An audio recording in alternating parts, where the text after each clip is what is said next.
If equipped, LaneSense uses a forward-looking camera to monitor lane markings and your position within the lane boundaries.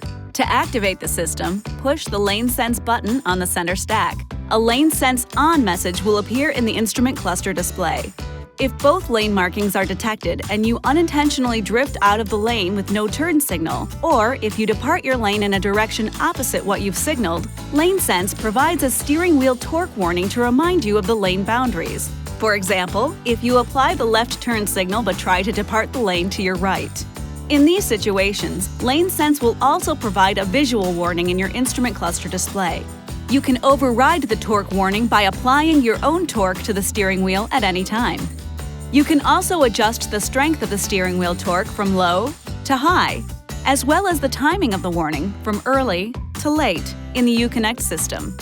When only one lane marking is detected and you drift across that lane boundary, LaneSense provides a visual warning only.